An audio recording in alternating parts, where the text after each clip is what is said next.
Started. Okay, so I started out with a framework. Okay, because I have my own issues that I need to resolve. Okay, not just clinical issues, but my personal issues. I have a family. I've got 4 kids, and right. So who doesn't, right? Who doesn't have some personal issues, right? And that to me is exactly why we're seeking. Okay, we don't have pain. We don't have things that we cannot resolve, right? And we cannot let it go either. So that's suffering, right? Yeah. So let me introduce the framework first, then we'll talk about channels. Okay. So for about 7 years, I tried to build a framework that I can use. Okay, the framework has to represent everybody, including myself. Okay, so when I have a framework, I can continue to sort of introspect into it and say, you know, where did I get stuck, and how can I unstuck it, right? What concept do I have to change? For example, from health to I have the need to serve. I'll be doing exactly the same thing, but I wouldn't be accumulating time bombs, right? So that's kind of the framework. Okay, so the framework comes, start with the 5 senses. Ear, eye, nose, body. Okay, so this is how we interact with the external world, right? Everything comes in through our 5 senses, right? And we have another one that's internal, which is basically our thought. Okay, a thought is basically the combination of, our perspectives and data, right? So it's really how we think, right? How we see the world, right?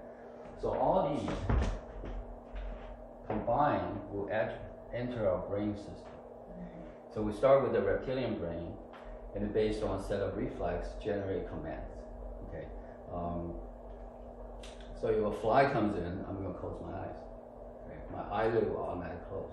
I do not have to say there's a fly. It's very, very close to my, and I need to close my eyes. Way too slow. Okay. When we drive, we maintain our boundary, and a car comes in, we automatically do this, right, and then do this, right. It's actually based on reptilian brain. And then we say, right?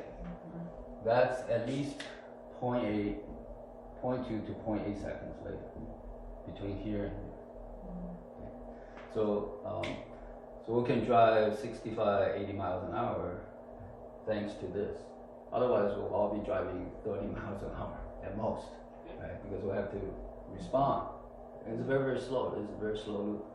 So martial art training, tennis, sports training, and everything else is actually to improve this time.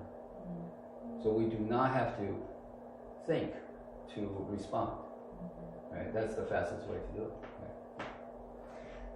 Right? And because it's the most primitive brain, the commands and issues has to be executed.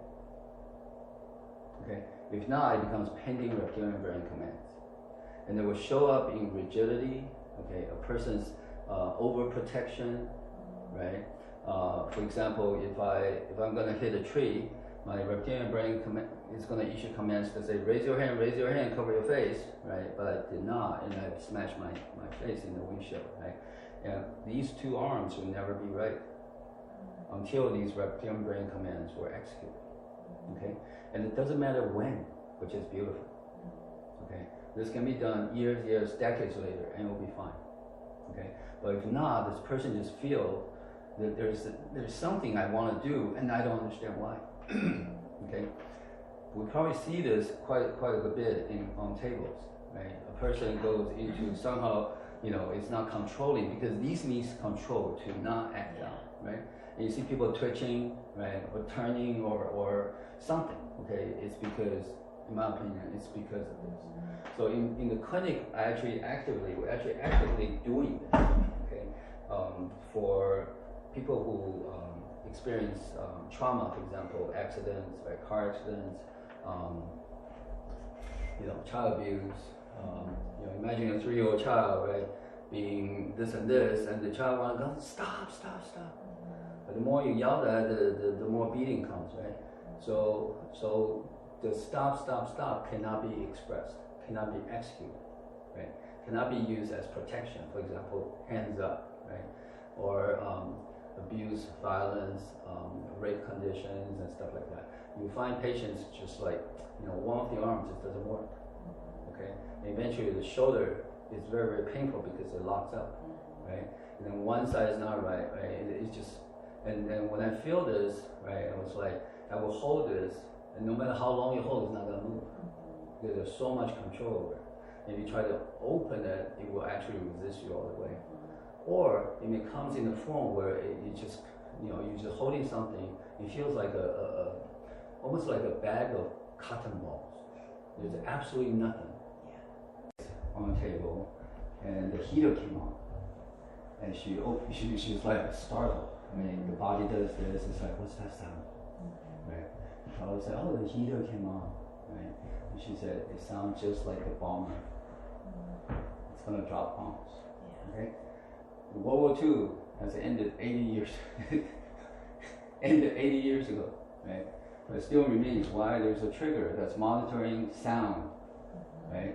And when that sound is similar to the original sound, in that tone or frequency or anything like that, it triggers that it's like I gotta run, right? So you can see the power of these triggers, right? So if it's truly, she was 7 or 6 or 7 in that environment, you hear anything, you run for cover, you run, right?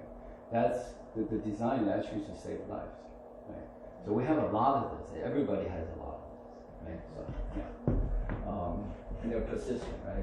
They do not expire until it's transformed, right? Until we honor all these emotions. So in the clinic we don't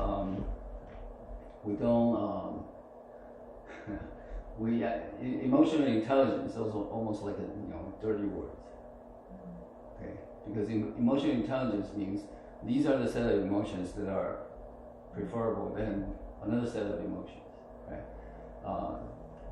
All emotions are true because they come from a trigger which are true for us individually as experiences, right? So if we don't honor all of them, right, we're missing the opportunity to transform them, right? We're actually suppressing these triggers, right? So my analogy is these are our loyal guard dogs, right? Their job is to protect us at any cost. Because our life is so much more important than our happiness, right? Any living organism, the survival trumps everything else, right? So these loyal guard dogs, when they bark, our job is to say, let me take a look. There's a reason why this thing is barking, right? And we'll take a look and say, oh, it's the mailman. It's fine, right? Right? But if we just, every time it barks, we just shut it down, it becomes a vicious. It has to bark louder for us to respond properly, right? So managing our emotions, suppressing our emotions, or even do emotional release makes absolutely no sense for me. Because emotion is not to be released, it's actually to be honored, right? It's like there's a bucket of water here, and we just, every time we just go and dump it out, and we never look at the leaking roof, right? So with this concept, emotion in my clinic, right, for PTSD, for depression, anxiety, right, suicidal thoughts, and everything else, right? A lot of times people don't want to feel that way, right? But if instead of not trying to feel that way, we start to embrace these emotions, right? So, see, in my clinic, what we do is, I literally buy these notebooks with a pen, by the dozens, right? So it's like you want to transform yourself, record all your emotions, or at least for this is kind of transitional, right? Once you are good at this, you don't really need this, right? But in the moment, I mean, if we are, we have emotions that continue to come up. We try to find ways to suppress it, evade it, escape it, try to forgive and forget or whatever, right? It still doesn't go away. Write it down, right? Write it down in the form like, with the sense that I am the most unbiased reporter in the world. I just wanna describe how I feel, as if I am expressing this, and there's a person that's infinitely patient to listen to me without judgment, right? And when we do that, one emotion, one event that triggers this emotion will actually lead to another, and will lead to another, and will lead to another, and pretty soon it's like, oh my gosh, I had this feeling when I was 12, or when I was very, very young, right? Then we know why, okay? And one example is this guy that has phobia. Okay? Couldn't go into elevator, couldn't go into airplane, right? And his psychotherapist essentially asked him to build to pack a worst case scenario bag that he carries everywhere. Okay? And he was able to get on airplanes, he was able to get into elevators, but his anxiety is still there. He was able to do these by managing this emotion, right? But he still has a lot of anxiety. So then I asked him and say, okay, have you ever felt the sense of sort of like hopelessly helpless and being confined, right? And he paused for a while. It's like, yeah, when I was little, my older sister wrapped me up in this blanket, and that's exactly how I feel. Okay.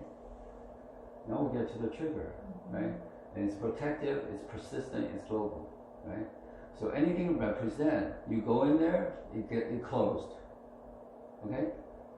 And when, and hopefully it opens, but I cannot say I want to open right now, right? So there's no sense of control, right? So the phobia makes perfect sense, right?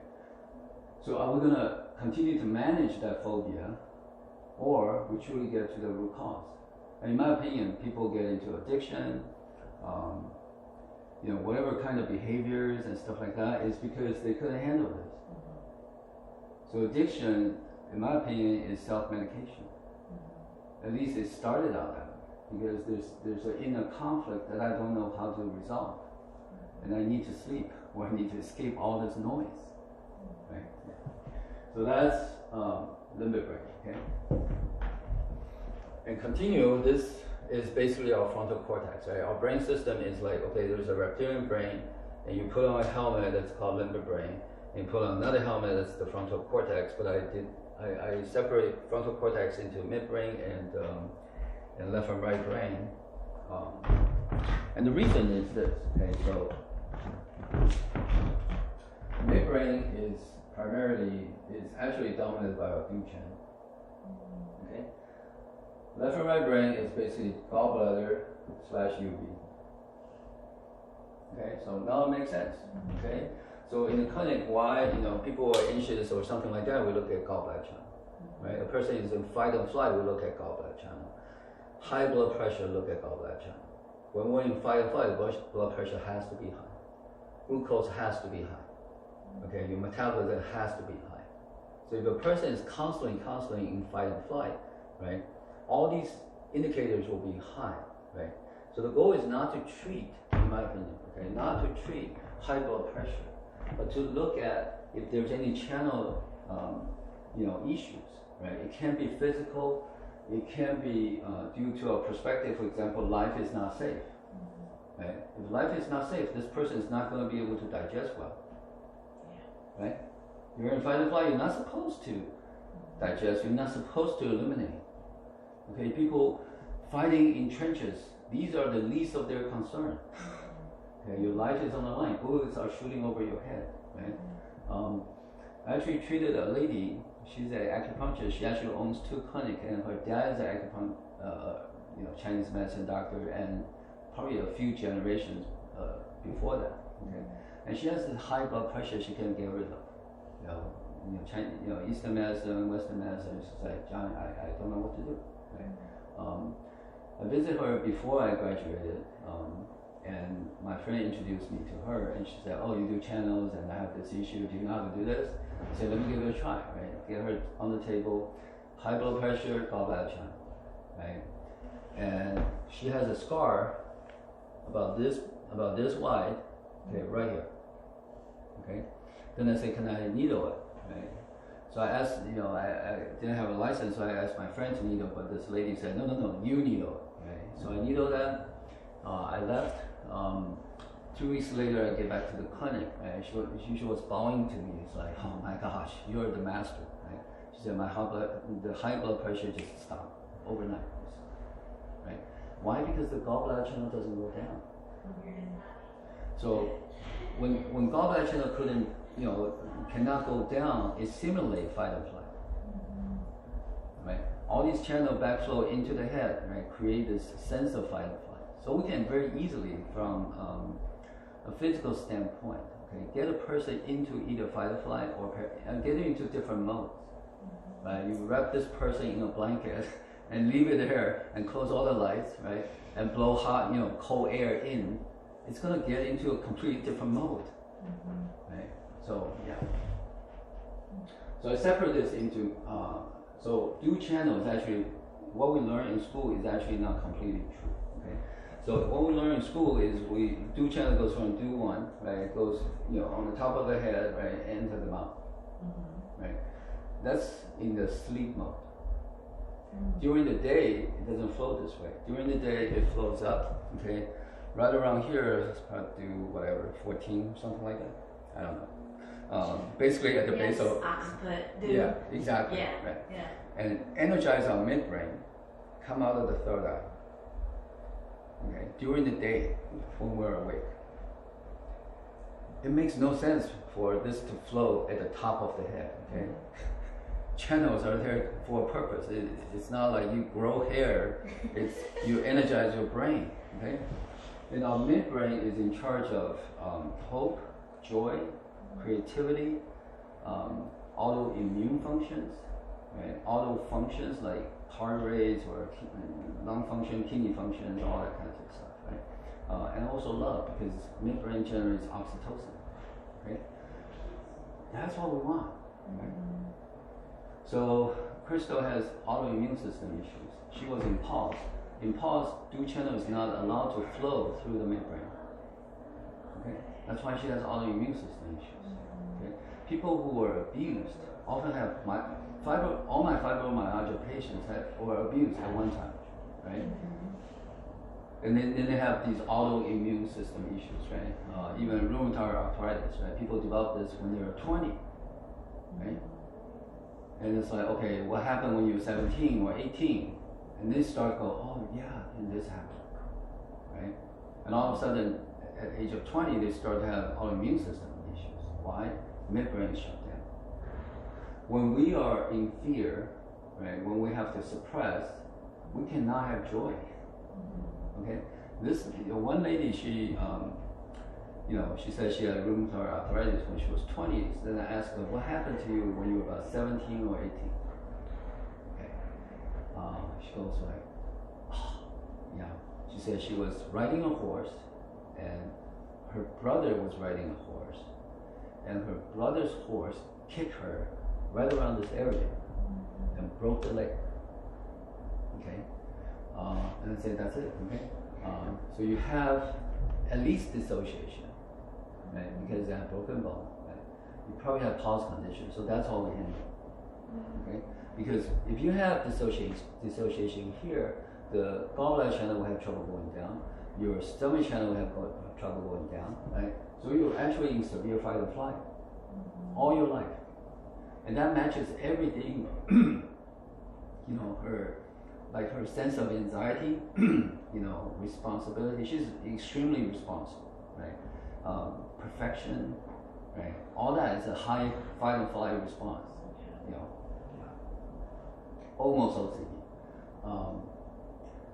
So what we do is we need to turn back on midbrain, right? Get the dual channel to flow again. Right? So that's really the key, right? Because otherwise we'll continue to run very, very high energy it's actually a blockage in the brain with gallbladder channel and UV channel. Okay.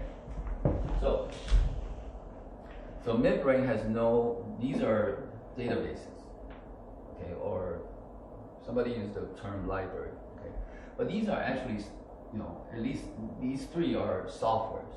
Okay, so like I have a phone, these are the apps. Okay, this is basically the phone, right? This is the app, this is the outcome of the apps. Okay, so if we map this to brain, what do you call that word? Plasticity. Yeah, I can't never get. Yeah, exactly, right? Yeah. See, the maps, right? So Yeah. this is the firmware that can be changed, Yeah. right? But we all have the same set of hardware essentially. At least 99.99% of the population. Okay. So from midbrain, based on our heart, it generates clarity. Clarity is like, oh, I'm going to Chinese medicine school. Why? Don't know. And if the answer is don't know, in my opinion, it's actually a perfect answer. Because it comes out of clarity.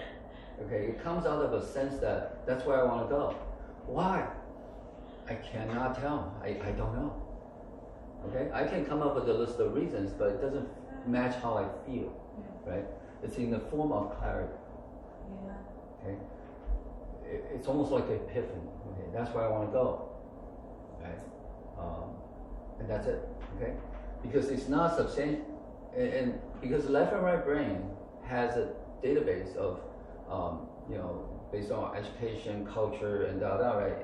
It comes out with judgment.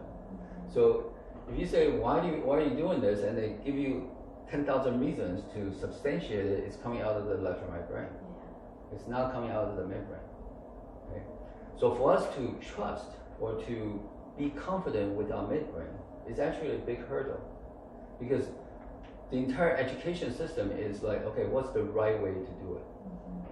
Midbrain doesn't understand what's the right thing to do. Midbrain always come out with something that's empowering. And we can use that to activate the midbrain. So instead, let's say we have an emotion of irritation, for example. Okay? Instead of trying to, for example, we hear this noise, da da da da da da da da. Okay? Then we receive this so-called noise, and it comes in and generates emotion. Let's say irritation, right? And we're irritated, right? It's been going on for a month, right? And we jump here and say the city sucks, right? Or we come in here and say, what's the most empowering thing to do, right? For us to do right now, right? We're still living in this environment. We're still trying to, we want to conduct our business. We still have patients come in, right? We still have things to share, right? And we're all being triggered by this, right? It's actually very interesting if we say, you know what? It's not just the noise. The noise come in, and we have this emotion, and people come up with all kinds of different reasons or sense of judgment, or their internal harmony or not, right? So there's a trigger involved. If we can look at our trigger, it's very, very different. Okay? It's like, can you even imagine people living close to a train track or to a bar or something like that? How can they possibly live, right? So eventually they need to resolve that trigger, because otherwise they have to move, or they have to somehow burn the,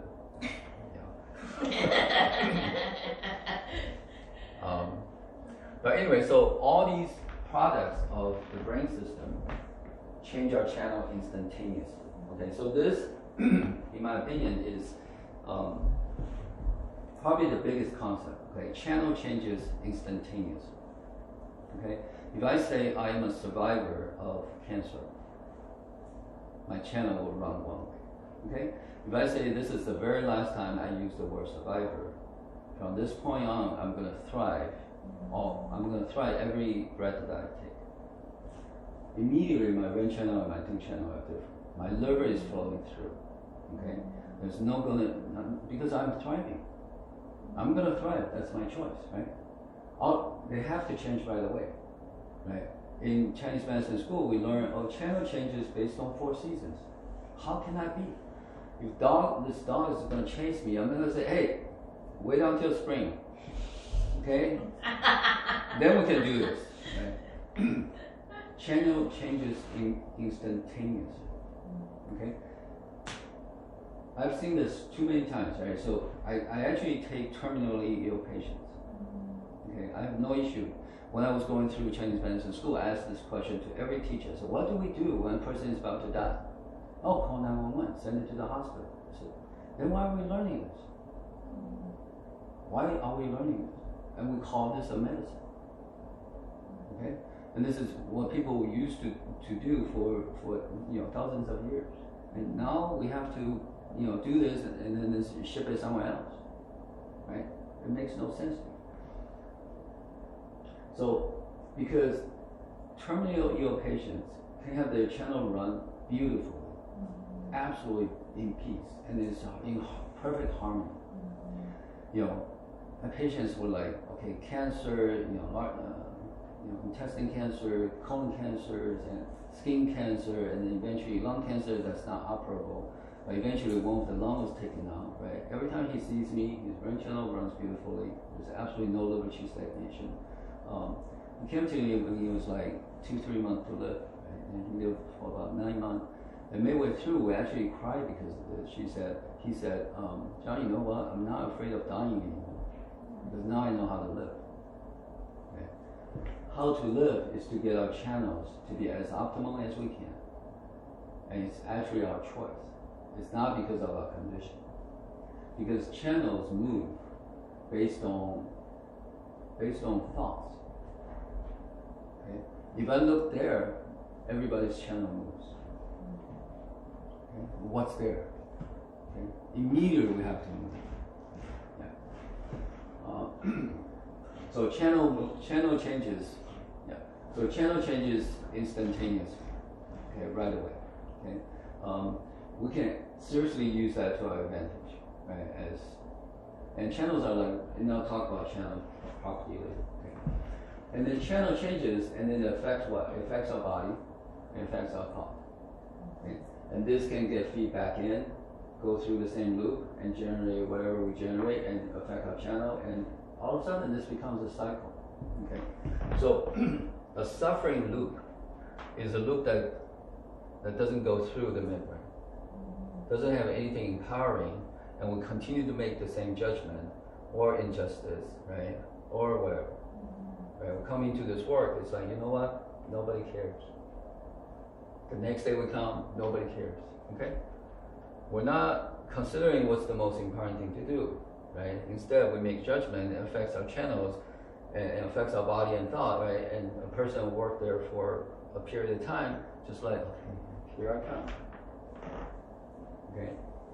Why? Because we continue to be in a suffering loop based on judgment. Okay? And over time, we don't need external input. Right? We can basically turn this off. The body, the thought will actually trigger this entire loop without going through the midbrain, generate judgment, affect our channels, and this is why people cannot sleep. This is PTSD. Okay? Because there's no clarity how they can get out of this loop. They are not activating their heart, right? They continue to run in the gallbladder channel dominant mode, severe fight and flight. Okay? As if life is not safe, right? When we say life is not safe, if that's not our guiding principle, nothing is safe. Okay? For PTSD veterans, for example, right? They can be in a very secure place, right, with bars on the windows, right? 2 sets of security systems, plenty of weapons in the house. They're trained, fighters, right? They don't feel safe. Safety is an inner state, right? So what do we do, right? So with this model, it matches a lot. Okay, people who have gone through, have patients who have sudden psychosis. Okay, and it matches exactly how they feel inside. So all of a sudden, extreme fear, judgment, life is not safe, and all of a sudden they can't feel their heart. Okay, if they artificially sedated, for example, using CBD or some kind of psycho drugs and stuff like that, right? When we are not safe, okay, I don't know if you guys have experience with this, right? I have patients, like life is not safe. This guy was kicked out by his own dad when he was 12. he never feels safe. Okay? He's always anxious. And his wife actually has panic attack. Okay, so we actually work with her, with his wife. But one day he called me and said, John, you know what? I have panic attack. Now I know what panic attack means. Okay, now I know how panic attack feels. Right? He said, what do I do? Right? I say, were you very comfortable and relaxed, like let's say, a week ago? He said, oh yeah. I somebody gave me this CBD. And I use it, and I sleep soundly through the night, like 2-3 nights, right? Then I start to have this panic attack, feelings and stuff like that. I said that's exactly why, okay? Because your perspective of life is not safe. All your triggers are there to monitor something that's going to happen, and you don't know when, you don't know where, right? And you sleep soundly through the night. Right? It's like you're going to have an internal revolution or a revolt to say it's going to up all the stress hormones, right? All whatever it needs to do to bring you back to this not safe state. Right? Again, this whole system, the priority for the system is to preserve life. Right? None of these things know that we're suffering. Okay? The trigger doesn't know we're suffering. The perspective doesn't know we're suffering. Right? Only our heart knows we're suffering. Right? So the key is to bring the heart back. Okay? How do we do that? Right? So in the clinic, what we do is basically the same stimulus, right? The same concept, the same PTSD reasons or whatever, right? We basically say, okay, honor all your emotion, connect, and write, okay? And then once we write enough, we say, okay, what's the most empowering thing to do right now? Okay? That question cannot be answered by the left and right brain. Left and right brain only knows what's right and what's wrong. And everything it knows is based on the past. Right? The only system or the only component in this diagram, in my opinion, is everybody's, right, is the midbrain. Midbrain understands what's most empowering because it doesn't have any reference. It's based on heart feeling, right? And understand now. So midbrain is our most empowering now facility. Is that cool? So we have this. Okay, this is how epiphany is generated, right? So, and in the clinic, epiphany is a common occurrence. It happens all the time. Okay. Epiphany, in my opinion, epiphany is a very simple phenomenon. Okay, it's like we're standing here, maybe even very deep in the hole, right? And somehow we see clearly that we can be there. Absolutely can be there, right? That to me is epiphany. Very simple. Epiphany is not something that's we need to, Epiphany is something like that. It's a momentary disengagement from judgment or limiting thoughts, right? Or limiting behaviors or beliefs that, yeah, absolutely I can be there. Okay? Absolutely I can be Buddha, right? or Jesus, right? Absolutely. Without limitation. Right? When we open up, that's how it feels. But then we go back to say, okay, I need to get there. We still need to get there, right? And all these triggers, all these limiting or these beliefs or limitations or self-constraint come back, right? So the first thing we do is actually drag us further down. It's like, where do you want to go? You want to be like whom? Are you kidding yourself? Right? You're going to start doing unconditional love, right? Haven't you been broken enough, right? So the first thing we'll do is the triggers and the knowledge will actually start to bring us back down. Okay, very similar to what I just described. You want to relax, but relaxation actually brings up panic because you're not safe, right? So from a conscious level, so in my opinion, midbrain actually sits in between conscious and subconscious. So at the conscious level, we say, okay, I'm going to change my path. But at the subconscious level, we say, hell, you know. Right? So we're going to have a period of time where it's disharmony, right? So there's disharmony here.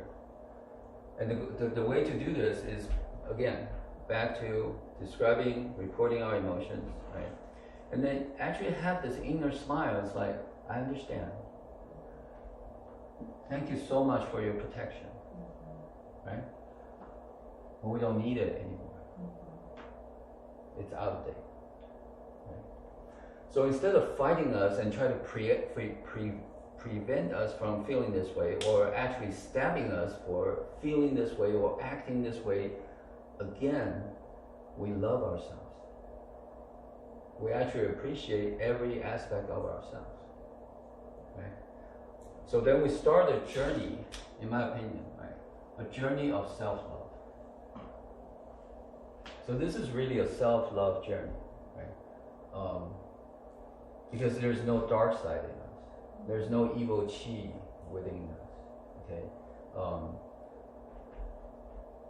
It's just some firmware that we need to resolve, some apps we need to update, right? So these apps were installed in 1960, basically, right? It's time to update them. Honestly, that's to me, it's as simple as that, right? But but we can't just do that. The way to do this is actually through emotion, because this is in the subconscious. The only way we have access to or feel is actually our emotions. Okay. So to me, this is a functional model. Okay. So once we have this functional model, it's like, okay, which direction am I going, right? So I have a set of what I call guiding principles. Okay. And it's a set of 4 things. So the first thing is loving kindness, unconditional love. Okay. It's always present within us and outside of us, all the time. Okay. When we're most down, when we're most up, anytime. Okay. Any moment, any place. Okay. Why? Because we can feel that way. Okay. If I say I connect to loving kindness, my channel changes immediately. I feel completely different immediately. Okay. We can do this again. Thought changes our channels, right? Words change our channels. Okay? Yeah. So loving kindness all around. It's not like, okay, send this prayer out. Okay, hopefully return at some point. You know, when somebody up there has time. No, it's connection. Okay, connect anytime you want. Okay. So the password for that connection is I connect to loving kindness. Okay. Right? So in the Wi-Fi world, okay, it's actually a lot easier to explain this concept. Okay. Yeah. The next one is purpose. Okay, I have a purpose. So too many people come in. Human is actually the only being that has question of our own purpose. Right? The smallest blade of grass is not going to say, you know, all these trees are so humongously big. Right? What's my purpose? Right? But we learn to compare. Right? We learn to compare my purpose against others, and we want to define what my purpose is. Right? There's no such. To me, there's no such need. Okay? I can honestly say I don't know what my purpose is, but I know I have one, and that's it. Right? Then I feel I exist for a reason. I don't need to know the reason. How am I supposed to know the reason? I don't know. Right? So this ability to, or this clarity, or this comfort to embrace unknown, to me is so important. Otherwise, I'm very, very agitated. I'm very anxious. I need to know. Right? I need to be prepared. I need to know. So that by itself is actually anxiety. When we don't feel I have a purpose at any moment, any time, you know, through cancer, through addiction, right, through trauma, right, then I have to make sure I don't ever experience these things again. And how do we do that, right? But can we see trauma has its purpose, right? Illness has its purpose, cancer has its purpose, right? Our self-doubt has its purpose, right? So to me, that's how because otherwise, I used to look at my kids, it's like, why are you guys my kids, right? And when they grow up, they look up, look at me and say, why are you guys my parents, right? So this constantly, why, right? But if I put this in a framework, there's a purpose. I have, I'm your dad, okay? And maybe my purpose is actually to make you suffer. And out of the suffering, you actually seek. And out of seeking, you actually reveal you have a heart of gold. You're actually never hurt by me. So there's a concept of heal and reveal. Okay? Heal means something is broken. Reveal means something is golden. Right? Oftentimes we put our heart in this category. Right? But the heart can never be broken. So to me, this, it's very interesting. Okay, the people who suffer a lot, to me, I actually look at them and say, "Wow, you're so close to reveal your heart of gold, because you've been hitting that wall long enough, and deep enough, right, and painful enough. It's time."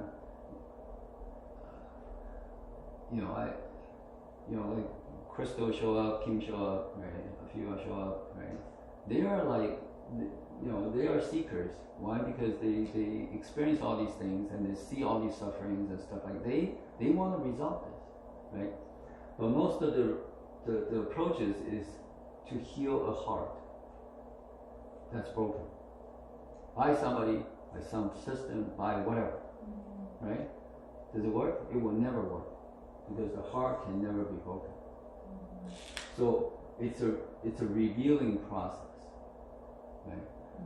So if we see trauma as something bad and to be avoided at all costs, we don't see the gift of trauma. Okay. The guy that has the phobia, right? So he was wrapped up, hopelessly helpless, right? In this confinement, right? And guess what? There's a lot of he has a lot of attributes that's so desirable. Right? Super careful, super observant, right? Super, his memory is unbelievable, right? He goes into, his sense of directions and routes and stuff like that. It's just impeccable, right? If he's the head of, Secret Service, it'll be tremendous, right? Why?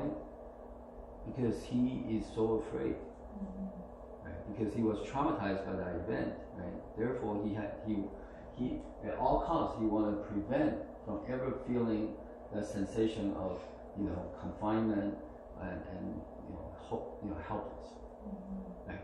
Yeah. So the guiding principle is loving kindness, right? I have a purpose. So we actually use this in the clinic, okay? Cancer patients, people with depression, right, PTSD, you name it, okay? It's like, I have a purpose. That becomes the first thing that we do. Channels can be scanned, okay? Ren channel can be scanned, any channel can be scanned. I have a purpose, your channel is completely different. Okay? I have a purpose actually align our sense of existence with in the big picture.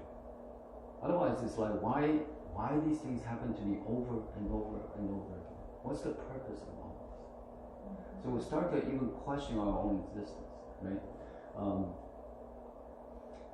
People with suicidal thoughts and this, I want to kill myself, and say that's one of the choices, okay? And the reason for that is they don't seem to feel there's any purpose for them to live. Because they've been searching, or they've been seeking, or they couldn't figure out, I don't think I have any purpose to be here, right? So in my opinion is, we have a purpose. Even the sense of I have no purpose, I have no purpose has a purpose. See, confusion, right? Doubts, right? And that would actually kick up, the sense of seeking, right? So a lot of seek, right? Because we have things to resolve, okay? Yeah. So heart of gold, okay? This is essentially conveyed to us, right? shared with us by all people who were ever enlightened. Okay, were never broken. Okay. The last one is choice. Okay, choice brings everything together. Choice is the thing that brings everything together. Okay. In at least in the modern society, right?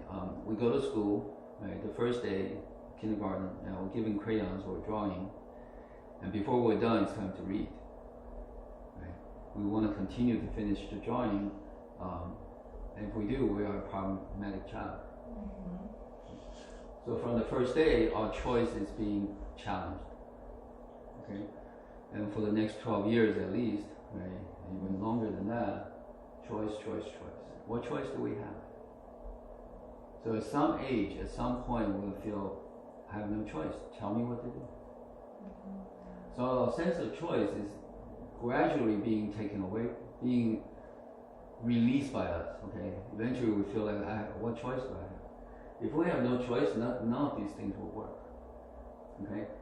The base for choice is actually a sense of anger. Okay. Anger is the base of courage. And courage is the base of thriving. Okay. So if we combine these three together, it's liver going through here into our lung channel. So the first day in school, I'm not done yet. It's time to read. Be a good person. Right? It is. Liver qi stagnation from day one. So we've been practicing liver qi stagnation, everybody, okay? That's why I would say 99 plus of the patients have liver qi stagnation. And I would say probably 100% of the practitioners have liver qi stagnation. We've been practicing this. If we don't even question what's being taught to us, right? We are limiting our thriving energy. Okay? Liver qi stagnation. So let's understand from my perspective. Can you spare one more minute? Yes, I can. Okay. Liver qi stagnation is not a liver problem. It's not a liver access issue. Okay. Liver qi stagnation is a blockage issue. When we flush the toilet and the water comes out, the toilet is not broken. Okay? Somewhere there's a blockage. Okay? And the blockage comes from PC1. When PC1 is locked, liver does not go through, it does not go into the lung channel. So if there's a liver access condition, there's a lung deficiency here. To needle liver 3 to drain liver will eventually deplete liver energy and will cause liver and lung deficient at a very, very high level. Okay? So the way to do this is actually to release the lock of PC1 right here. Okay? People with liver qi stagnation, you press this point, they go, okay? And because this point is pain, we naturally, the body knows, the mind doesn't know. Automatically the shoulder comes in, you see people are doing this. Okay? Liver qi stagnation. The real cause of liver qi stagnation, liver qi stagnation is in this diagram. We have to listen. We have no choice. On and on and on. Okay? So honestly, this is for all people in our profession. Liver qi stagnation is present in all cases, in my opinion. Okay? Digestion issue, sleep issue, menopause, whatever issue. Liver qi stagnation is there. Okay, liver 3 is not the answer. Yeah. Thank you. Thanks for your time. Oh, thank you. Yeah. Thank you so much. Yeah. Thanks.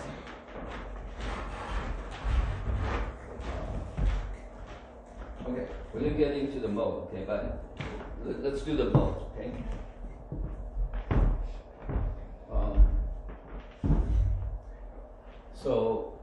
So we have, two of the modes are easy to understand. Okay, so parasympathetic mode is in Neijing,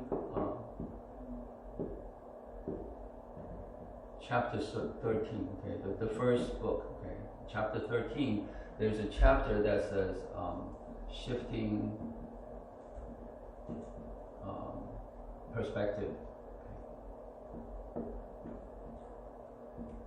changing channels. There is a chapter called this. Okay? And this chapter it says, in the old days, okay, people have issues, all they gotta do is to do this.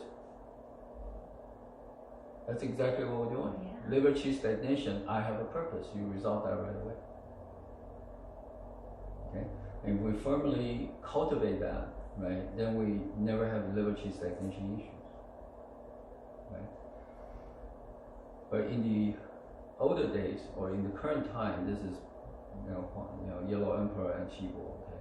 At their time, which is 2,500 years ago or something like that, right? They say, okay, nowadays people don't do that, and we have to use needles and formulas. Okay? My interpretation is people who don't do that, the people it mentioned is actually the practitioners, not the patients. Because the practitioners at that time move away from this. Like what we're seeing today, nobody's talking about this anymore, right? Yeah. We just focus on physical needles, physical formulas to remove some signs and symptoms. So people come in with liver qi stagnation, we needle liver 3, yes, it worked. The signs and symptoms will be reduced at a tremendous cost. At a tremendous cost for an opportunity for our patients to transform and for us to transform. Because we continue to see it that way, right? We miss, in my opinion, we miss this entire picture. So to me, this picture actually comes a lot from this one phrase. How can we shift our perspective and change our channels? What are the things we need to shift, right? To embrace or to whatever, right? To love, right? Ultimately, it's unconditional love, right? How can we apply all these? How can we put all these puzzle pieces together and achieve that? We shift our perspective, or shift our paradigm, right? Like from heal to reveal, right? That's a dramatic shift, right? To change our channels, right? From, okay, I need to resist my parents, to, you know what? I have a choice to love my parents. That's a paradigm shift.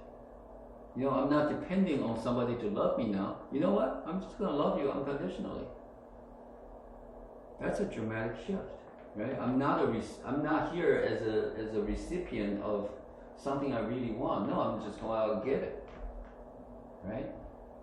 Without condition, or give it without condition, right? It's shifting perspective, changing our channels. All of a sudden we're thriving, and because channels change instantaneously, and there's no obstacle at all. We think there's obstacle, but there's no obstacle, right? So with this in mind, okay, and chapter 13 also mentioned 3 modes.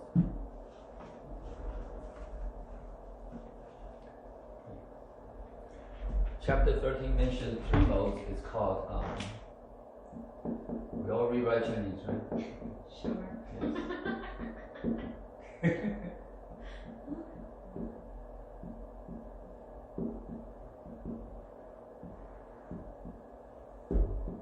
Okay, so I mentioned 3 modes. Okay. The first one is called Sen Ming. Okay, Sen Ming just means godlike. Okay. Let me explain this and I'll go into more detail. Okay, so this is godlike. Okay, this means 原始 means far from death. Okay, that's literally how these 2 words mean. Okay, the third one is called 近身. That means close or near to life. Okay, so as close to life as possible. So this is parasympathetic. This is sympathetic. You want to be as far away from death or danger, right? This mouse want to be as far away from that cat as possible, right? And this is cling to life. This is pause. So 25 years ago, they mentioned this. Okay. So it says channels can be based on whatever condition. It can be godlike, it can be far from danger, or it can be close to life. Right? And that's exactly what the purpose of channel is. Okay? All these modes are valuable. Right? If dog is chasing me, right, I better be in this mode. Right? And if I get hit by a car, my spine is broken in 3 different places, I need to be in that mode to preserve my life the best I can. Right? So all these are beautiful. I mean, honestly, once we see this, we'll be so grateful for Chinese medicine. So the key is not the points, the key is these modes. You see patients, the first thing is, which mode is this person in? Okay? If this person is in high sympathetic mode or pause mode, we cannot use needles because it will not be useful. Okay? We need to shift the perspective, change the channels before we use other means. Yeah. Okay? So all of, fight and flight is well understood. Okay, so it has mapped into channels.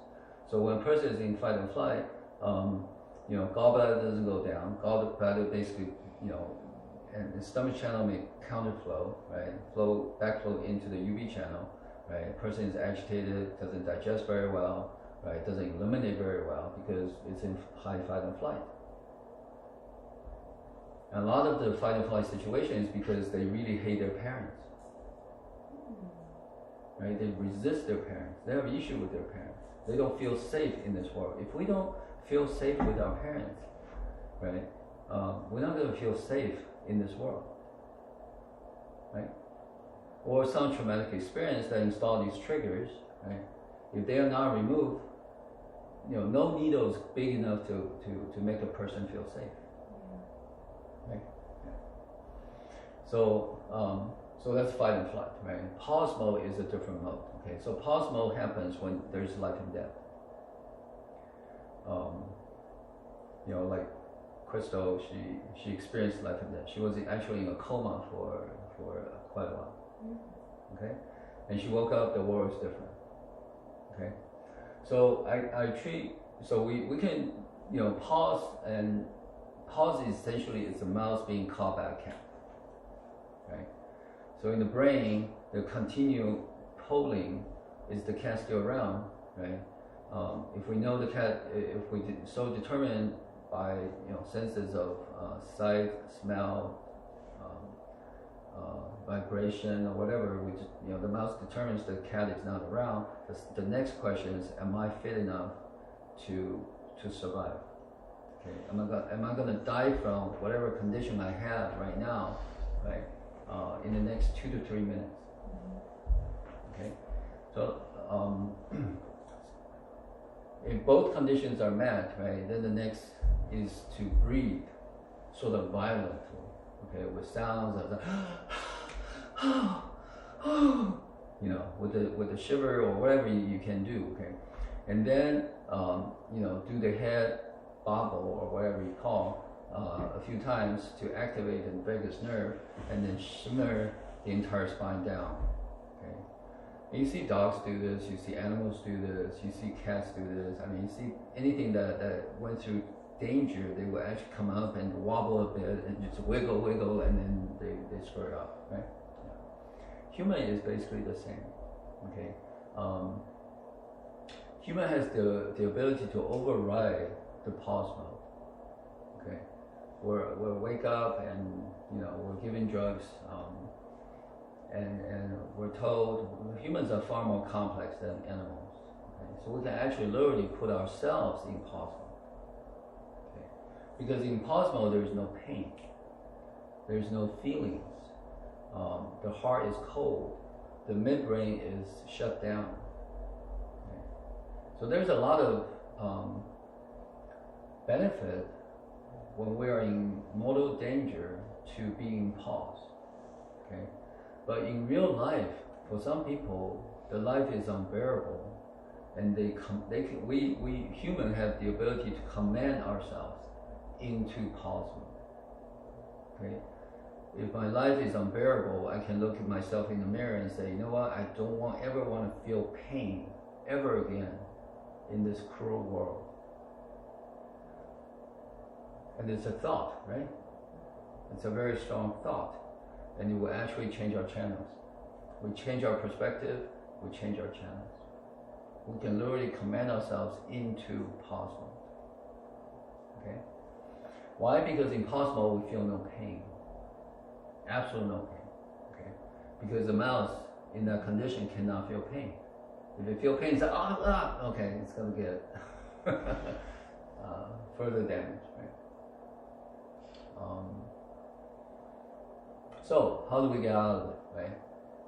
So the way in the clinic we do this, again, this will take cultivation, okay? The biggest thing to cultivate is sympathy free. It's the connection through loving kindness to the other person's heart goal. To see a trauma or pause condition as a gateway for transformation, rather than a disaster, rather than somebody, why is this person getting this? Okay. So many of us are kind, and when we see suffering, we actually feel it, we actually cry or feel sorry or unjust for that person.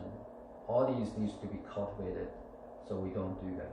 Okay, because it's truly a gateway or a pivot or opportunity for transformation. Yeah. So in the clinic, the way we do pause, like last night, right, is to get, so there's pre-work that needs to be done. Okay.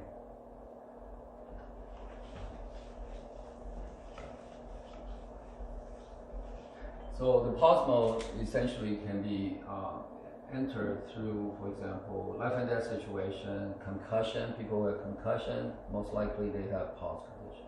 Okay. So I divide this into like 3 stages. Okay, how to resolve pause resolution.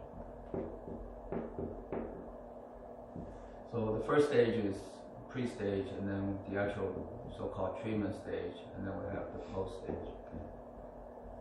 So I kind of like to separate things into 3, okay? Like cancer, pre-cancer, and cancer treatment, and post-cancer. Okay. So before we actually doing the pause resolution, the person needs to be able to connect to loving kindness. Okay, loving kindness connection. Why? Because it needs to activate the heart goal.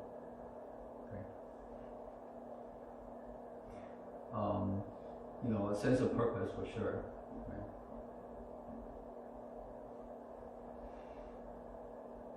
And activate a sense of choice, a sense of empowerment. Okay? There's no sense to bring a person back to life if the person is not willing to survive or to live. Right? It's actually going to fall back in there and say, I don't want to feel this. When I come back to life, yes, I have joy, but I also have pain.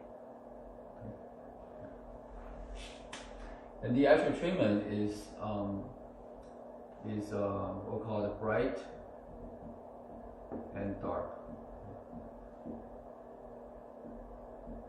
So essentially, a person lay on the table, in the body, elevate the rim one a little bit. Okay, heart has a purpose. From the third eye, connect to loving kindness. Okay. And then the practitioner is going to ask, or whoever, okay, it doesn't even have to be a practitioner, or even one's own self. Okay, it's like, can I imagine my nose being bright or dark? And which way is easier? Okay. So when we do this last night, she said dark. Okay. Then I asked her, okay, can you feel can you take a look at your right wrist? Okay, is it easier to imagine being dark or bright? Okay, again she said dark. Okay, Then what I did was I said, okay, can you can you make that space, the area that you look at as dark as possible, as dark as you possibly can, okay? And then take a look, see if it's like pure darkness or is it vibrating, agitating, evading. She said it's just pure darkness. It's almost like she's looking into a dark cave. There's nothing but darkness. Okay. And what does that mean? That means dissociation. Okay.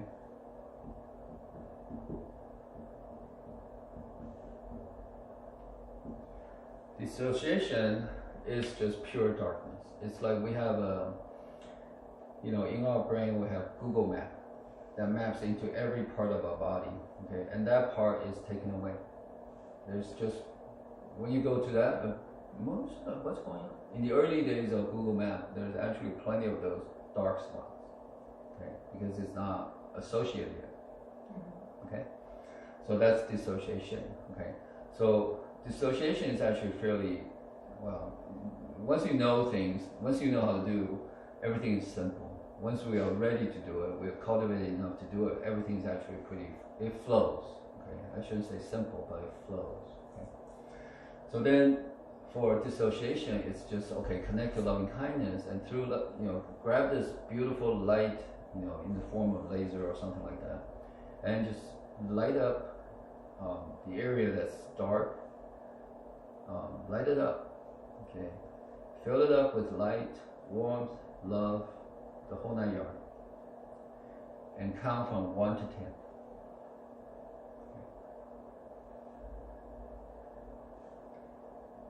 And after that, I would say count from 1 to 10, let me know when you're done. So she did that, and then we asked, okay, can you take a look at that area again? She said, oh wow, it changed, okay, it's brighter now. Okay. Then we asked her to do it again for 20 counts. And this time, after she's done, and after she took another look, she actually smiled and said, wow, it's really bright. Okay? It's back online. It's really simple as that. And then I asked her to go into her brain and find area that's easier to imagine being dark than bright.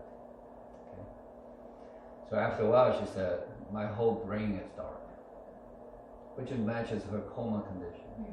Concussion, coma. The whole brain is dissociated or it's in pause. Okay. So then I asked her to go into the middle of her brain, and she said, "Oh, that's exactly where it's darkest." Okay. Sometimes I get lucky. Okay. Then I say, "Okay, can you make that spot as small as possible?" Okay. When we make something as small as possible, we are actually focused. Okay. To make it almost like the tip of a pencil. Then I asked her to look at that very, very dark and tiny spot and say, is it stable, just pure darkness, or is it moving around, or agitated, or you don't feel safe, and she says it's moving around, okay? Then it's pause. So when the mouse is being caught, right, it's, and it appears to be dead, right? It's in pause condition. All the senses are actually asking the question: is the cat still around? Am I going to die from this? So these questions need to get answered. Okay. So for her to come in, the environment, the big question the first question has been answered, right? The cat is not around. So we asked the second question, right? So I say, okay, focus on on the dark spot in your brain, okay, and answer this question: are you going to die from this in the next 2 to 3 minutes?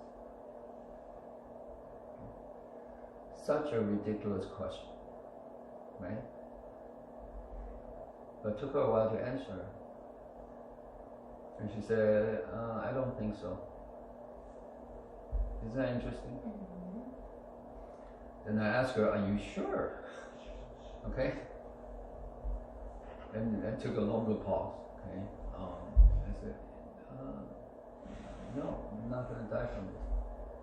But in your voice, that's like, no, it's not coming out of a person, right? Then we ask again, okay? Take a really, really closer look. This is important, okay? Are you gonna die from this in the next 2 to 3 minutes? And I use 2 to 3 minutes because I have trouble pronouncing the word imminent. How do you say that word? Imminently? Yeah. Okay. Yeah. I have trouble saying that word, so I use in the next 2 to 3 minutes, okay? However comfortable. English is not my first language. So we keep asking until she feels this is like, are you nuts? Of course I'm not gonna die from this in the next 2 to 3 minutes, okay? So it's important we ask until this person is like, can you just freaking stop? Yeah. Okay, this is ridiculous. Okay, you are treating me like a little baby. Okay? Until it's almost like a joke, right? And that's exactly what we're trying to achieve, right? And we say, can you take a look at this spot again? So it's brighter, but still not fully bright, right? I said, that's perfect. Okay, is it moving around? And she said, no. Because the answer or the question has been answered, right? All the polling, all this like, is the cat, oh, am I safe enough to come back to life? Am I safe enough to come back to life? That stopped. For a lot of people, it's almost, there's another thing that's talking to it, right? To this person, it's like, it continued to send this message. It's like, where is this coming from? It's coming from the inside of our brain. Are we safe enough to come back to life?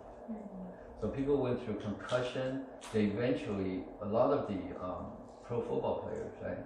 They eventually shot themselves. They killed themselves, right? Why? Because that pain is crazy. I mean, it drives a person crazy. Okay, it's like we are here, right? And we go look, it's like, and then all day. Never ever stop. Okay, that's the pause condition. Okay, and actually not 5 times because we have 5 senses. Okay, it's literally using all the senses to say, is the cat still around? Am I fit enough to come back to life? Okay, interesting, right? Okay. So then we do go back to dissociation, right? Because it's purely dark. There's nothing is moving, agitating, or feel unsafe, or blinking or anything like that. Okay, people use very, very different words. So sometimes icy and it's melting. Different way to describe how that feels. Okay, or I cannot get to it. Okay, I should not get to it. I shouldn't even look at it. Okay. Is that there's a lot of fear involved, right? Yeah. So she looked at that point and it's like, no, it's not moving anymore. So we go back to the method of dissociation, right? So connect to loving kindness, grab this beautiful light, right? Light that area up, and then her entire brain brightened. Her eye changed. A lot of things changed. Her breathing automatically changed. She's actually coming back online. Okay, and then the next 3 steps can follow, right? So breathing, right? Sometimes use the word violently. Okay, you breathe violently. It's like, and then she breathed and still like fairly controlled. I say, okay, imagine yourself. Okay, you've been in the water for 10 minutes and now you're coming out, and she goes, right? Something like that, right? Yeah. I said, that's what we want, okay? You're coming back to life. You gotta take, if you look at her, she, it's like, do you ever breathe? Okay? Yeah. Do you breathe through your skin? Yeah. And then it's, bobbling, it's basically the ear, okay? Our ear get close to, it's not turning, it's the ear getting close to the shoulder. Okay, this turns on the vagus nerve. And then it's shaking from the base of the skull all the way through the spine to the hill. And she was able to do that, okay, which is really, really outstanding, okay. Yeah, come in. Yeah, what's up? I have a question. Sure.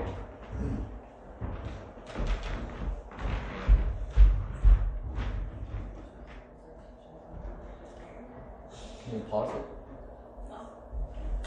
Thank you. So, and then she went through all these steps, right? And then I actually asked her to count from 1 to 10, as fast as she could, okay? And that was fast. Then I asked her to say, okay, you go home. Well, the best thing for you to do is to look into the mirror and dance. Okay? Use your body because you're back online. Okay? And you notice her before, it's like she will move, but arms never move. Okay? That's actually a very good indication of pause mode. Because her spine is rigid. When she turns the entire body. She cannot turn this way. The spine is not allowed to move when we're in pause. So there's a lot of indication of sort of like rigidity or something like that.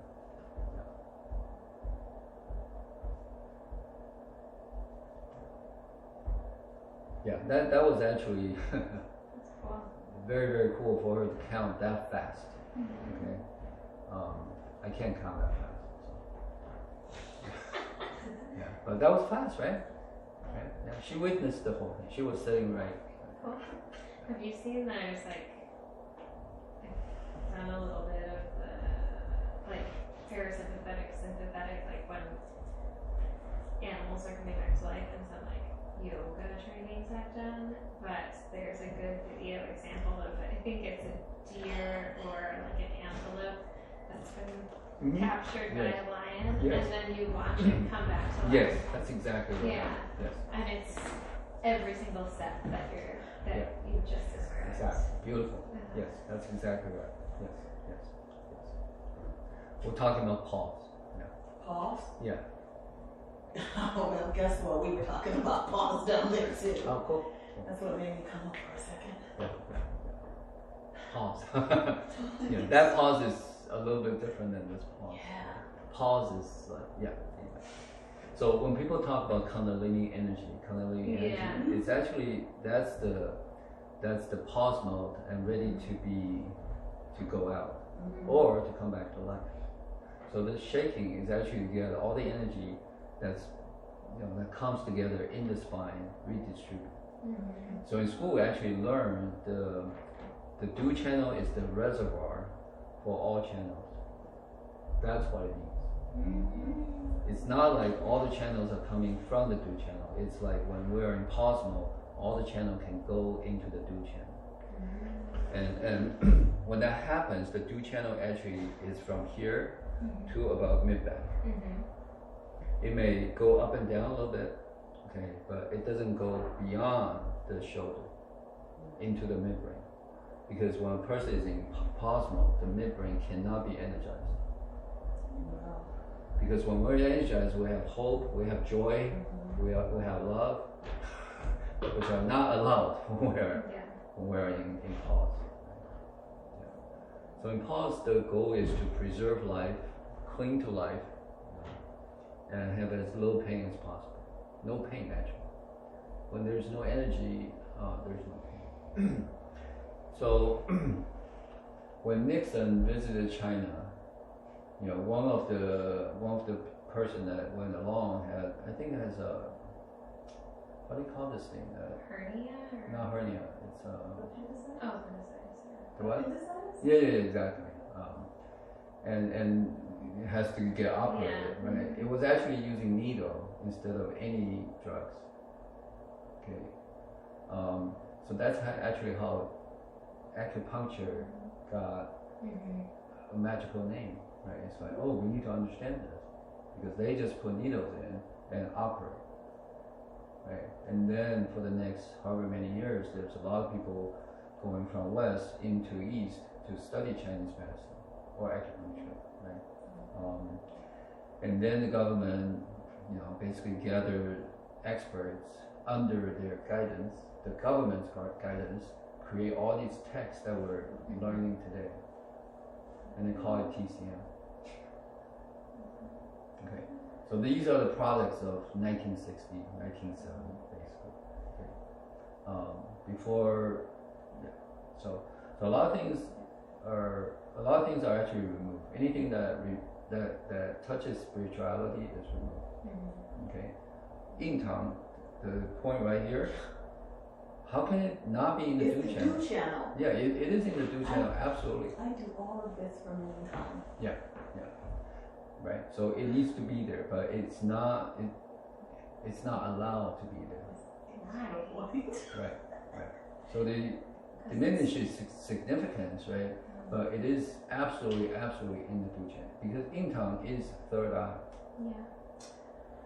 When they do that, I think it makes it more open for, mythological stuff, because then you have one teacher that's like, never touch it there, and I'm like, I must, because they're sitting on their sacrum, so I must.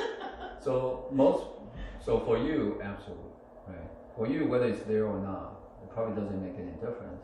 But for a lot of people, they just, this is what I'm taught, right? So there are a lot of things. The textbook, right? In my opinion, is highly sanitized, okay, for that time, which may be necessary, okay, because at that time, you don't want somebody who, go up the stage and say, you know what, you guys gotta follow me because I can bless you, I can this, I have magic, I have connection to the universe and you guys don't, and I can enlighten you, okay?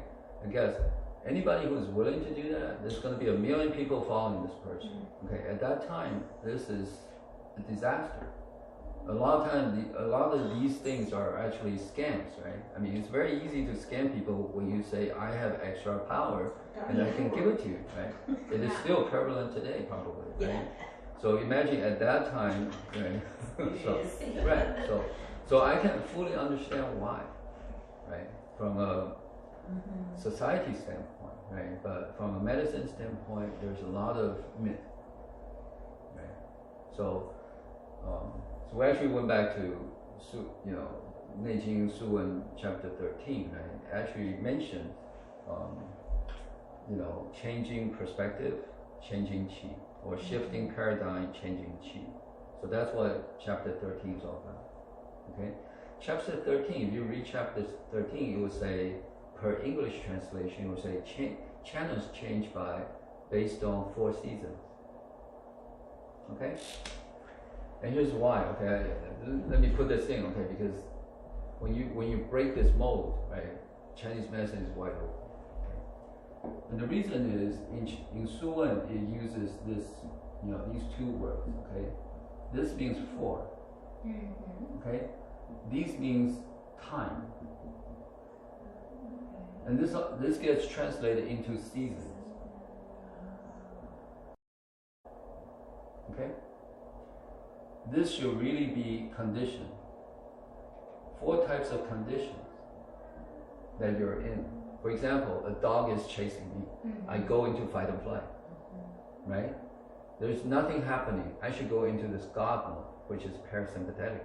Right? If I get hit by a bus, I better impulse, which is cling to life. Right?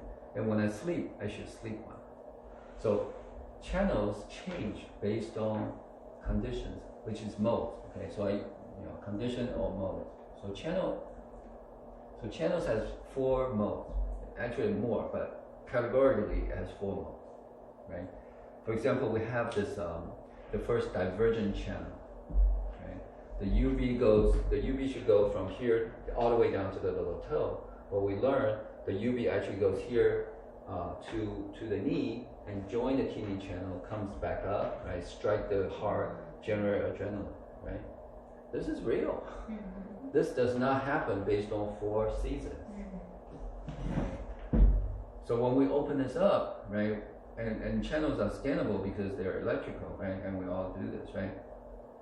See, all of a sudden we have all the tools we need. And all we need to sort of familiar with, okay, we don't even need to remember, is how how these river in general flows, how these channel in general flows, and that's all we need, in my opinion. Okay, I'm really poor at, or I'm really good at not remembering, points or what they do. So I'm not influenced by them. Okay. Here they are. Yeah. I've been writing after all these, I'm the oldest one here. I'm writing the log. Yeah. All these. Good for you. Okay. Yeah. So anyway, so when we see channels differently, channels become very, very friendly, and we're going to be very mindful of our own channels when we do this. So it's not like we're treating somebody anymore, right? We're actually cultivating all at the same time. So when we get triggered and we have these emotions and we make judgment, we're going to go back here and say, my channel is not going well because I'm thinking this way. Right? Instead, how can I resolve this trigger? How can I honor this emotion in a different way, right? And find what's the most empowering thing to do. So all of a sudden, we're actually, to me, this is not for the clinic at all. This is for us, right?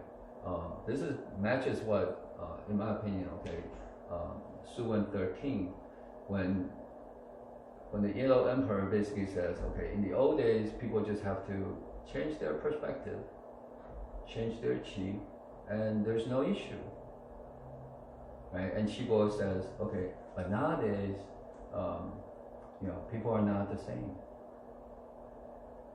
Who are those people, right? Are they the patients, or are they the practitioners? All of us are one. We're not the same. So in my opinion, right, that's why I say, to me, we think, oh, it's because these patients, they don't live well, they don't sleep well, they don't this well, they don't. So how about the practitioners? It's the same. Because we're not living in harmony ourselves, then there's no way we can provide harmonious treatment. Because we're going to see people with their problems instead of root cause. Right. So to me, this is, for me to cultivate is I want to be ready. I truly want to practice this, not in the clinic, but on myself.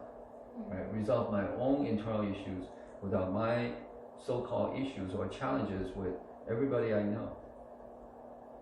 That's what I want to do. Because then when I go into the clinic and people present the similar issues or any other issues, I feel it, and I can have what's most empowering solutions at that time. Not the right solution, because I have first-hand experience. So this whole thing is about, do we have our first-hand experience, right? So for people who have issues with their parents, congratulations, right? You have menstruation issue, awesome, right? Right? Isn't that great? You have everything you need to be the most outstanding practitioners. Okay, can you imagine, I don't, but let's say I have menstruation issues and I resolve it firsthand. I have unlimited amount of patience. Ever. Right? That's why I don't have patience. Yeah, you have no issue. That's, I don't have patience. So. Oh, you haven't resolved it? Patience, and so then, Yeah. So some of us, and see if you resonate with this, some of us want patience, but at the same time, we don't want patience. To be a patient person? No, to be, I'm going to say patience, being the people who come into the I meant being a patient person. It's the same thing. It's the same thing, okay. Right? You want to be patient, but at the same time, you don't want to be patient. Right? We want people to come into our clinic, but at the same time, we don't want people coming up. Say that. Right? Can you see, these are the triggers? You saw me go through that. Yeah. Are you now drawing from my experience? We all have this. Morning. We all have this, right? It's like, okay, I want intimacy. I want intimate relationship. But at the same time, I don't want it because it's not pleasant when things are not working well. right? Why? Because we all have these conflicting triggers, right? So to me, the way to cultivate is to say, I have these conflicting emotions, and I want to understand the triggers, and then make adjustment from there, right? And then when I'm in the clinic, it's the same thing. Honestly, all people that comes in with liver sheath stagnation is because they have internal conflict. It's really that simple. Yeah. Right? If we know how to address this, right, per our own experience, we have a chance to do the same thing. Right? In the most empowering way, and says, no, stop doing that. Yeah. If that works, there's no issue in this world. Cool? Almost time. Oh, for me to get Adam? What's time for? So I talked to Abby. She said if she has time, she'll come up. Just with a little bit train on. Yeah. Because like Muhammadu, right? Yeah, she's like, oh yeah, I've been. Yeah, I want to see Toyna again. I had to go get my telephone, but I was hoping that you would come with me and that we would go down to Wolf Date and be girls before my 1 o'clock. But no, not a chance, huh? Well, I'll stay here. You'll be doing Toyna. Yeah, I don't know when things will happen, but I'll stay here. Are you going to study Chinese medicine? I want to. You do? Yes. I think you'll be outstanding How can I? Where can I learn? from your own thing. I was taking note of the phone PDG, Yeah. the book. Yeah. You're very curious and and these things resonate with you, right? And you resolve your own whatever issue you have, right? You have endless amount of patience, okay? Yeah, I was talking to Khadija last night. It's like you are a seeker. Yeah, for sure. Yeah. Hopefully you really find what you're looking for. So to me, my definition of seeker is we are looking for something, but we have no idea what that thing is. I have no idea. You gotta ask a lot. until we feel it and we resonate, and this is what I was looking for, which is very interesting. Right? Seeker is like, we just don't know what we're looking for until we find something that resonates with us, right? It may resonate with us for a while, right? And then we go, it's time to seek again, because that's not the final thing.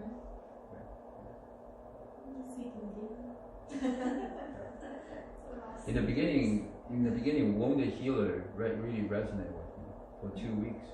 Then I said, oh, this is right. Then I move on. Okay? But that was necessary for my path of seeking. Sure. To really witness and experience that kind of feeling. And most of us are wounded healers because we're helping. It's learning, right? Yeah. Sometimes people say, I'm going to learn something, but it would entail like changing what you thought from before. I will say even a step further that for me to be able to like even receive what is the parameters of Chinese medicine, what are we doing, what can we do, my own mind had to change. Yeah. To even Changing perspective. It will change your mind. Yeah. You're not. The thing is, you're not going to go in Chinese medicine from your own profession with the same mind and grasp what it is. And I think that has been in the teaching process. People are like, no, I want to keep this mind, and then Exactly. We just want to learn another and technique. have that. Yeah. But you would be unchanged, and that was not my experience. And the more I want to be with people and cultivate, my mind keeps changing. It looks a little like, to your point about reputation now. I've been thinking, I was like, that's what that means. Because when you first asked me, I was like, you think I have a reputation? We all I have. get it. I get it now. We all have some, right? I get it now. Cool. Alrighty. There's somebody there. Let's see. But you know what I think this is, Oh. this is because some people will come here, Oh. Well, Nathan has this page sheet. there's typing. Oh, I Here's see. my sheet. Got it. And then, yeah, type sheet from, Yes, I'm interested. I think 11:30 to 1, Oh, and cool. then. Oh, that's why we're in this. Yeah. Okay, great. We'll get more. Okay. Does